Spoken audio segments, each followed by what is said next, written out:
Conference interpretation can be performed in three ways: simultaneously, consecutively, and by whispering, chuchotage. In the simultaneous mode, the interpreters sit in soundproof booths where the speaker is heard through headphones, and they deliver a running interpretation transmitted through a microphone to participants in the meeting who wear earphones. The consecutive mode, occasionally used, consists of the interpreter sitting at the conference table, taking notes and delivering the statement in another language.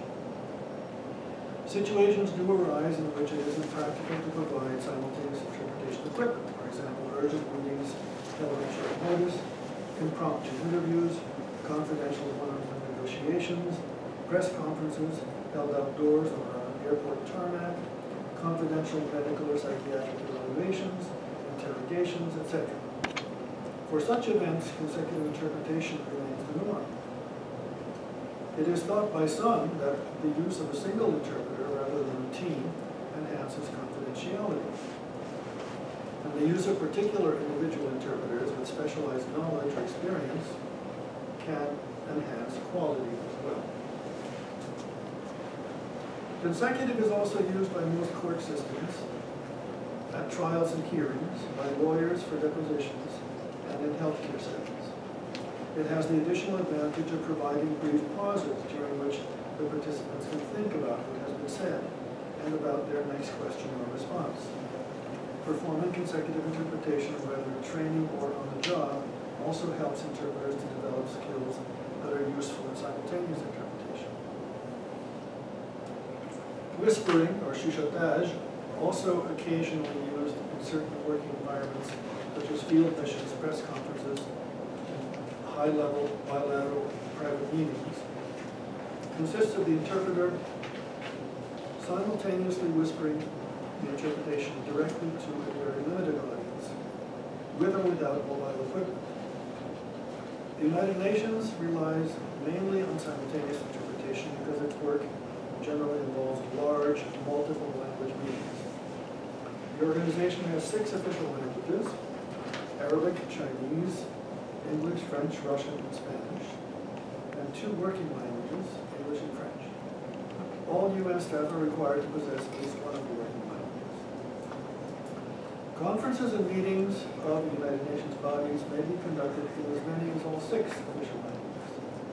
Consequently, there are 6 corresponding language sections, or booths, in the interpretation service. Normally, only these languages may be used at United Nations meetings. If a member state wishes to use a non-UN language, it must make the necessary arrangements for that language to be interpreted into one of the official languages. What happens in practice, and this is something I've seen and done many times, is that, for example, Brazil will send somebody who wants to speak Portuguese. That's not one of our 6 languages, so the Portuguese-speaking ambassador or head of state makes his speech, and they send one of his aides up to the English booth to sit with us, and the Portuguese-speaking person acts as a pointer, and he points to where on the English text the speaker is speaking, and then I can just read out the pre-translated English speech if I don't speak the native language. Although I do speak enough Portuguese to be able to do that, I can do that with just about any language.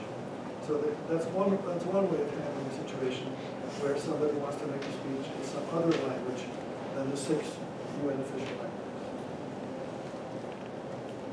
Interpreters are identified by the language they work into, which at the UN is always their mother tongue: English, French, Russian, Spanish booths. In the English, French, Russian, and Spanish booths. Thus, an English interpreter interprets from other official language into English. English is referred to as the interpreter's active or target language.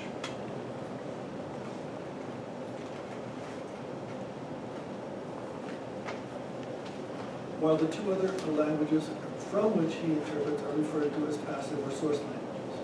Because certain language combinations at the level required for interpreting the work are rare, this model is not applied to the Arabic and Chinese booths, where interpreters work both into and from their native tongues. So this dispenses English, French, Russian, Spanish interpreters from having to learn Arabic and Chinese, as I just explained. simultaneous interpretation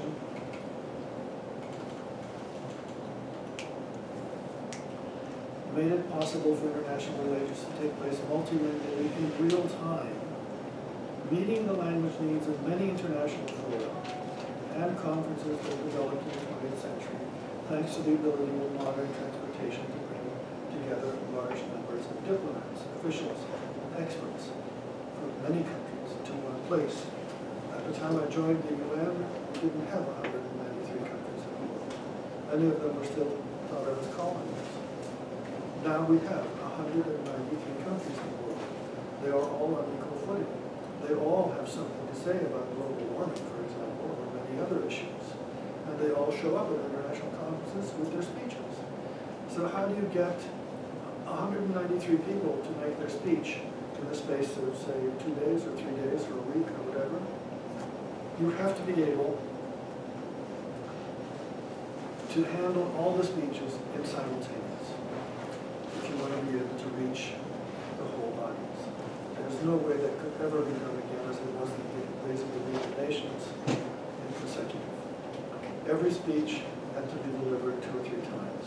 Once in English, once in French, once in German, or in Russian, or whatever. And so you had to sit through the same speech 3 times.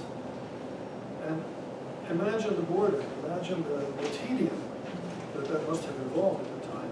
It's amazing that people were able to do it that way. Okay? But that's how it used to be done before simultaneous. So now, we are on the verge of a second major breakthrough. When simultaneous was first tried out, people didn't think it would work. It did. Okay? It takes a lot of factors and arrangements and requirements for it to be done right, but yes, it can be done, and it is being done. We're on the verge of a second major breakthrough. We're on the verge of using cyberspace to interpret simultaneously, in real time, for speakers and audiences in 2 different places through an interpreter who doesn't have to be in either of those places, who can be in a third place. Okay? This can all be done now electronically. And people are working very hard on developing ways of doing it right. And I've done it several times for the UN. It was tried experimentally several times, very amount of time there. Most of the time it failed because the requirements are very stringent. But a couple of times I saw it done so well that I knew that it had to eventually come to pass, because everything that technology makes possible eventually comes to pass.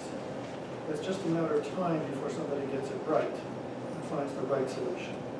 And we are on the verge of being able to have people interpret it from one language to another, even if they're not in the same place, and even if the interpreter is not in either of those places and is working from a third place. People are working on that technology. And the latest breakthrough is by the University of Mons in Belgium. They are actually actively proposing and marketing a system for doing that. I don't yet know how well it works, but I'll show you a picture of it in just a minute. So that's the next breakthrough. And a colleague of mine in my association prepared this schematic, which shows the different kinds of remote interpretation that are possible. You can have teleconferencing, distance interpreting, or remote interpreting. Okay?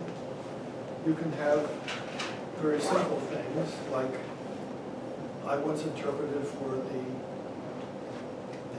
papal conclave when the new pope was elected, not this one, but the previous one. And the election was taking place in Rome, and I was covering it for the American news media, sitting in a booth in the studio in New York. And there were 2 of us. I was there in case the new candidates happened to speak Spanish, and my colleague was there in case the new pope happened to speak Italian. And as it happened, he didn't speak either. He didn't say anything at all. He was quite happy about simply being elected, understandable. But had he said something, Somebody else did say something in Italian, which turned out to be quite difficult for my colleague to handle. But had he said something, it was important that that message be conveyed immediately and in real time, okay? And it would have been conveyed immediately in real time to anybody in the world who spoke English at that moment, because we were there to do it, even though I was not in Rome, okay? So the interpreter doesn't even have to be in the same place anymore. Technically, it's possible for that kind of situation to be used. And I sent a copy of this to Dr. Aranda. If any of you are interested in considering or studying this any further, you can look at it and tell me what you think. I'm leaving my cards here so that you can take one if you wish, and following up after this little talk is over, if you want to ask me any questions about anything I've said today, or any kind of query or concern that we haven't covered, please take my card and feel free to send me an email. I'll be happy to respond in due course. I'm also leaving Dr. Aranda a copy of the second edition of my book, which you can borrow from her and read and work with if you want. This is essentially a collection of tedious, back-breaking homework. And if that's what turns you on, you can borrow it from Dr. Aranda and go home with it and spend many long, happy hours learning the candle, doing tedious exercises of translation that would be useful to you as an interpreter. Because what you're doing as an interpreter is essentially translating very fast. In many situations, that's what you end up doing, although that's not the best thing. So if you can figure out in advance how this or that kind of statement or utterance should be translated, and you already have that in the back of your head, it'll come out more easily once you're in the booth. So that's the purpose of this book, okay?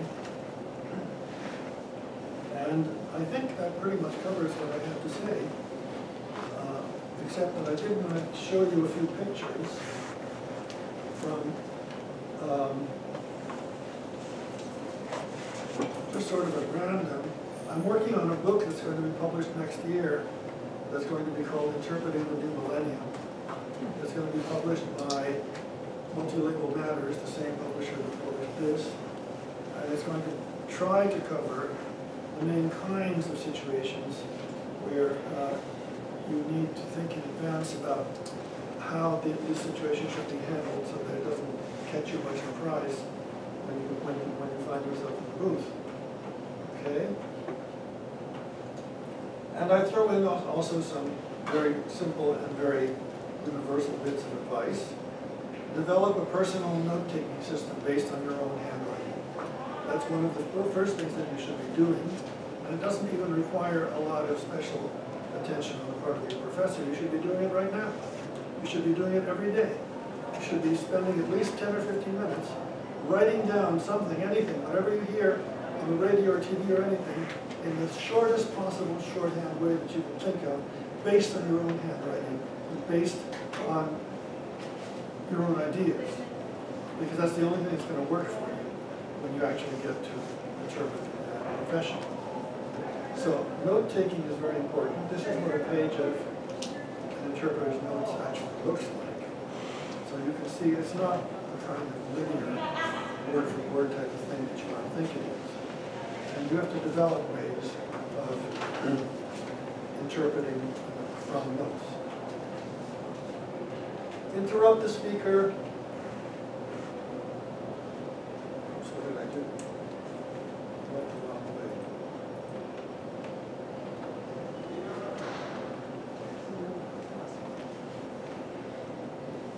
Oh, I skipped this. This is important. Use consecutive interpretation when appropriate or when required, okay? To some extent, this is up to you. You're the professional. People will ask you, should we do this in consecutive or in simultaneous? Develop a note-taking system based on your own handwriting. Interrupt the speaker as little as possible, but as often as necessary to get it right. One of the tricky things about diplomatic interpreting is that you may be standing right next to the president. The president may be saying something so important that he gets all excited. He says it in 5 very fast sentences. And there's no way your memory's going to store those 5 sentences. And so you're going to have to interrupt him after the second or third sentence. You have to do it. Because if you don't, you're going to lose the second half of that statement. Okay? So you have to have the chutzpah, the gall, okay, to interrupt some very important people in mid-sentence, if necessary, so that you don't lose what they're saying. Because all of that is going into your notes, and you're going to reproduce it all in whatever target language you're using, right? So you can't allow yourself to fall too far behind. But if the speaker pauses, use those pauses to introduce your interpretation. A lot of the time, that's the way it works. Prearrange the pace of interruptions if possible. Agree on a cue. So you say to the speaker, for example, when you've finished your few sentences, or your single long sentence, or whatever, raise your left finger, and I will step in and give my translation. And most speakers are perfectly happy to do that. Okay? Most people understand that what we're doing is not easy. If possible, use condensation to keep your consecutive interpretations segments short. On my YouTube channel, I have some examples of this. I have one very good example of a speech delivered in Spanish by a famous sportsman that takes about 4 minutes in Spanish, rendered impeccably into perfect English without any omissions in about 3 minutes in English. That's fine. If you can do that, the speaker is usually grateful for your introducing into his performance a little brevity that he wasn't able to accomplish. Ask for repetition if you have missed an important point, okay? The speaker had just mentioned 6 hideous chemical weapons that his enemy has been using. You left one out. Do you want to do that? No. You have to ask him to repeat if you think you've left one out, okay? If it's important, if it's that important. Stand or sit to one side of and slightly behind the speaker. Step forward to interpret and then step back. Okay? You're not the star of the show.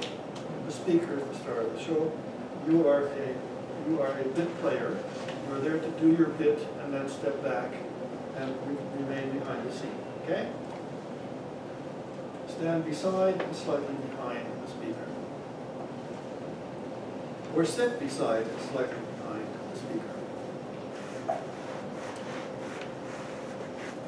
And the more important the speaker, the more you have to conceal yourself, because they don't like to be upstaged. There's a certain amount of ego involved here.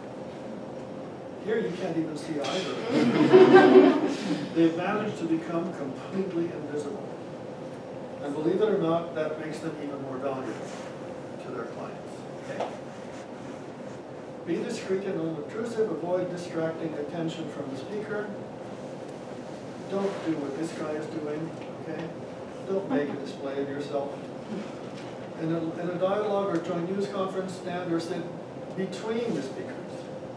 That's the best place to be. You don't miss anything. And you don't have to speak too loud. And you can hear everything they say. So don't be afraid to be a little bit intimate with them, enough so that you're close enough to hear them. For chuchotage, which means interpreting into the ears of 1 or 2 people, because everybody else is speaking some other language and understanding some other language. These are the only 2 who would be left out if you weren't there. For that kind of chuchotage, stand or sit to, or if necessary, behind the client. Okay? This is somebody doing chuchotage in a congressional hearing. This is the interpreter. This is the witness, and this is the interpreter. Okay? This is somebody doing chuchotage for 2 European heads of state. This guy, by the way, is one of the best speakers of French I've ever heard. He's amazing. In a group setting, stay close to the keynote speaker. This is me interpreting for a Spanish filmmaker, Almodovar, and his leading star, his leading lady. And I managed to convince Charlie Rose to let me sit right next to Almodovar, and not too far from Miss Cruz. And Podiums or tables are being used to ask for a seat and or a surface on which to write in order to facilitate note-taking. You need those notes, and you can't allow yourself to be deprived of them because they won't let you sit at the table. So be stubborn, be insistent, be aggressive if you have to, but get a seat at the table if you possibly can, so you can write decent notes. Doing what this guy is doing is very difficult, holding your notepad in one hand and using the other to write notes. Use gestures moderately. Gesturing is an essential part of speaking. Whether you're the speaker or whether you're the interpreter, there's nothing wrong with it. But use it moderately. And be aware of several things. Be aware of the interpreter sitting next to you in the booth is only 12 inches away, and then you go like this, you're going to knock her off her chair. Okay? Be aware of the fact that certain gestures in certain languages are totally taboo. And don't exaggerate. You don't have to overdo it. Okay? The speaker himself is making the gesture. So why do you need to repeat it? You would seem to be mimicking him, which would be ludicrous, wouldn't it? So be moderate in your gestures. For prepared speeches, use sight translation rather than notes as your head mémoire. That's what this guy is doing. If the speaker will give you, either in the original or in translation, a full copy of his speech, thank him from the bottom of your heart. Take it with you to the booth. If you have time before you start speaking, read it carefully, write notes into it, pre-translate anything you can, look up the acronyms, look up the names, Google whatever you don't know, and when he speaks, you'll be totally prepared for what's coming. Okay? This is the best way to do it. If they give you something decent to work with, by all means do it. Explain professional and technical requirements to the client. Okay? This is extremely important. This is what a portable interpreting system looks like. This is what your conference organizer may show up with. This is the kind of booth that you may end up working in, okay? Be aware that this is what you're getting into, and try to demand that the conference organizer give you something comfortable enough and booths that are properly placed if possible. I've had to work in some really difficult situations. At one conference I did in Florida, they had to end up putting the portable booth in a doorway and having the interpreter sit in the next room because they had not considered the level of sound that was being produced in the conference room, which was going right around behind the portable booth and going out through the microphone. They had not considered the acoustics of the room. So be sure that you demand situations that are fairly decent. This is somebody using this new system they're developing at the University of Mons in Belgium for remote interpreting. This is a picture of somebody actually using it for training purposes. This is what it looks like. When interpreting for the media, be specific about your requirements. You're going to hear somebody else making a presentation here tomorrow, I understand, about this subject, and I'm hoping to be able to escape and come and listen to it. Because interpreting for the media, if it's done right, can be really great and really fun. I worked a couple of times in New York for the Reuters News studio, and they had interpreting speeches delivered by the President or Prime Minister of France for broadcast TV live from Paris coming in by satellite. But they did it so well that it's just about the best conditions I've ever had. Better than having the guy sitting right in front of me in the conference room. The sound was impeccable. The sound was crystal clear. The image was this big. I could see the individual hairs on his mustache. So there was nothing wrong with it. There's nothing wrong with good technology if it's done right. The size of a gathering may determine the placement of interpreting booths and the distance from the podium and the display screens. This is the kind of gathering that's taking place right now over here at the White Conference Center, involving 8,000 people. This is the kind of mega conference that you end up working in sometimes. But if it's done right, it can be done very well. So you see how far you end up being from the podium in this type of situation. But I think this is unfortunately the way of the future. So it's something you need to learn how to handle. This is the EU. When working in a booth, be orderly, And it sounds like I'm telling you all not to forget to brush your teeth, right? When working in the booth, be orderly and keep the documents well organized and within easy reach so that you can find the right one quickly. Okay? I think these things are fairly common sense, but if you forget it, it can be a problem. Webcast events. People are increasingly using webcast events when part of the audience is in some other place, right? And that also has certain technical requirements that you need to be aware of. Consider the visibility and lines of sight in the conference room. You need to be able to see as much of the conference room as possible to see what is actually going on. The gestures are important. You need to know who just walked in and who just walked out. You need to see what kind of gestures people are making. Ensure that the conference documents will be provided. The documents that people are talking about or reading from are invaluable to you, but they don't always remember to bring copies or leave them in the booth. And you have to jump up and down and be aggressive about asking for them. Unfortunately, increasingly, the interpreting booths are being placed way up on the side wall of the conference room, like this one at the International Criminal Court. This picture was sent to me by a friend of mine who attended one of my seminars and is working there now. This is too high up for the interpreters to be able to see what is happening on the courtroom floor. You need to be able to see what kinds of gestures the lawyers and the witnesses are making, and that is not something that's accomplished by this, so I discourage it if I get the chance to do so. But unfortunately, architects are finding that this is the in thing to do, is to put the interpreters way up on the side wall. Request monitors with a closed-circuit video view of speakers when necessary.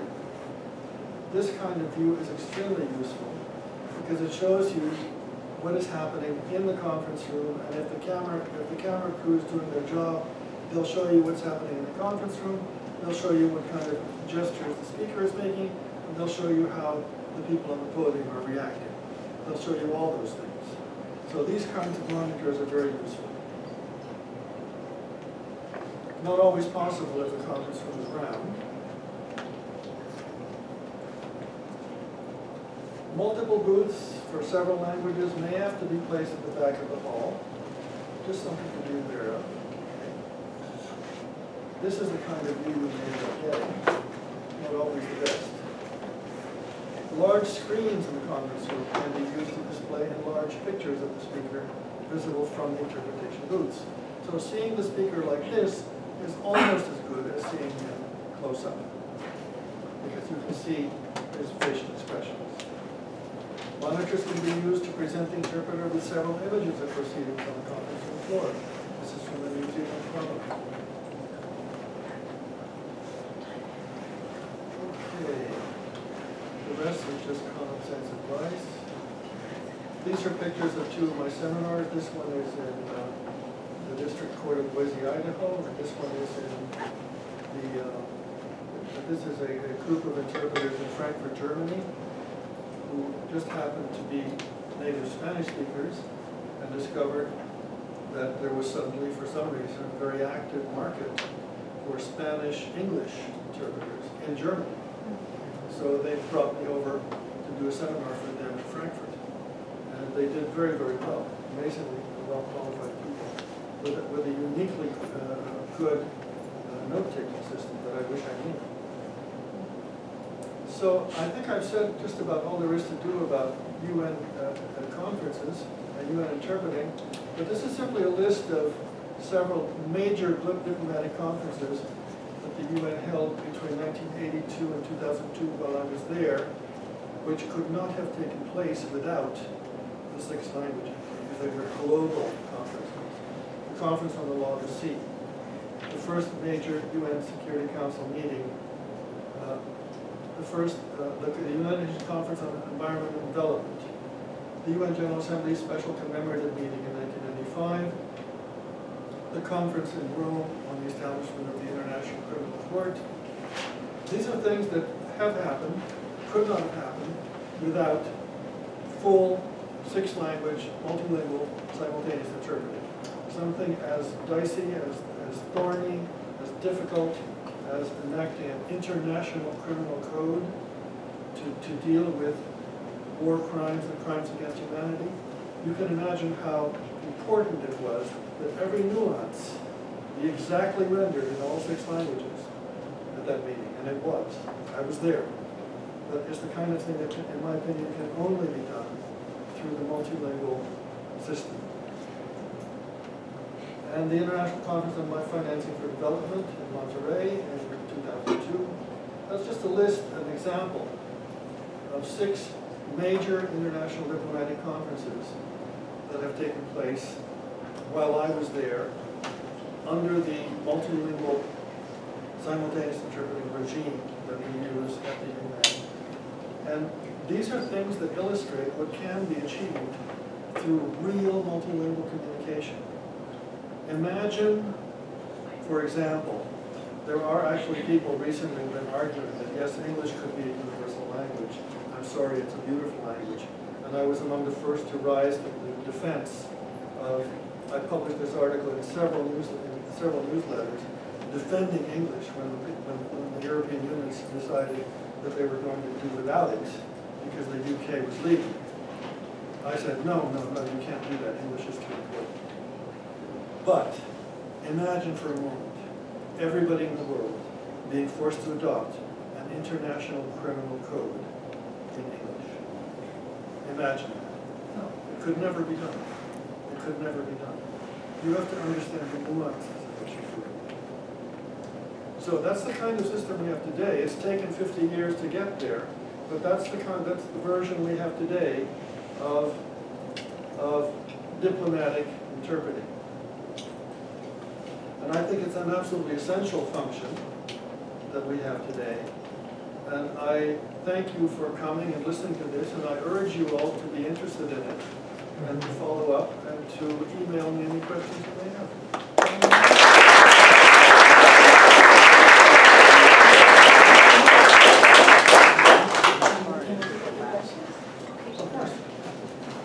Thank you very much. Does anybody have any questions after this incredibly interesting talk? Please.